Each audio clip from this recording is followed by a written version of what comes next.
porte-drapeau de la candidature des Paralympiques à Rio en 2016 et Mathieu, qui est le meilleur ambassadeur. Oui, Laurent. Je crois que c'est quand même la première fois qu'on voit un président jouer en fauteuil au tennis. Hein. Exactement, et qui plus est sur le pont Alexandre III dans ce décorum extraordinaire. Il y a évidemment énormément de monde. Je ne sais pas si vous voyez ces images, mais tout le monde a sorti les smartphones pour évidemment immortaliser cet instant. Et je peux vous dire qu'il se débrouille très bien, le président, y compris dans un fauteuil. Et on sait que c'est très difficile parce que cette exhibition existe à Roland-Garros. Beaucoup s'y essaient et beaucoup n'y arrivent pas. Mais on sait que Emmanuel Macron a une passion pour le tennis et il est plutôt doué. Le tennis, le foot, c'est un sportif.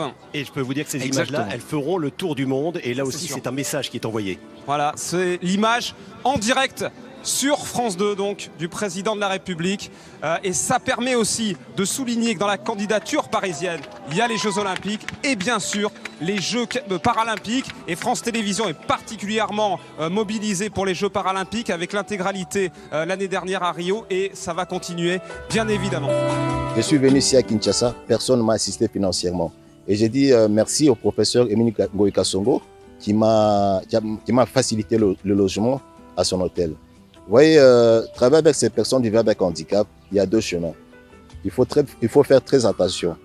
Lorsque vous prenez ces personnes comme des marchandises, vous voulez les utiliser pour que vous puissiez vous enrichir, là, c'est la malédiction. Nous pouvons même entrer dans la Bible. Lorsque Jésus passait, à chaque cri d'un handicapé, Jésus s'arrêtait. Donc, ça veut dire quoi? Lorsque vous voulez vous enrichir sur le dos des handicapés, sachez que vous serez maudits. Mais lorsque vous travaillez pour eux, sachez que vous serez bénis et vous allez bénir votre famille ainsi que votre progéniture. Aujourd'hui, pour la première fois, vous savez, quand on commence une œuvre, il y a toujours des difficultés. Et puis surtout lorsqu'on vient d'une région en dehors d'une autre, ou bien d'une ville, une ville en dehors de Kinshasa, il y a toujours des difficultés. Pendant 2 semaines que je suis ici à Kin, je cherchais des personnes avec qui travailler pour le tennis fauteuil roulant. Heureusement, le comité paralympique m'a beaucoup soutenu. Et je me rappelle même, il y a 3 jours, j'étais au Stade des Martyrs où j'avais rendez-vous avec des personnes vivant avec handicap et personne ne s'était présenté. Et Dieu merci, aujourd'hui, il y a une personne qui s'est présentée et elle est vraiment heureuse de jouer au tennis sur fauteuil roulant.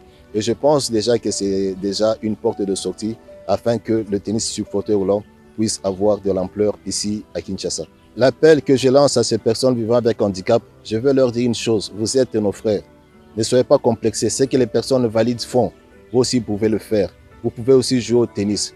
Venez nous voir, venez voir la fédération, venez voir le comité paralympique et vous serez très bien accueillis pour qu'ensemble nous fassions la joie de la République démocratique du Congo. Mon contact, c'est le 099 111 29 00. Comment je vois le tennis sur fauteuil roulant? Est-ce que ça promet? Est-ce qu'il y a de l'avenir? Moi, j'ai toujours été optimiste dans ma vie. Et je suis convaincu que ça va aller très loin. Et surtout comme nous avons des talents extraordinaires.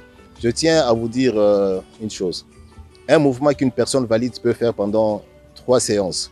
Mais avec une personne vivant avec handicap, cette personne fait ce mouvement-là pendant une seule séance.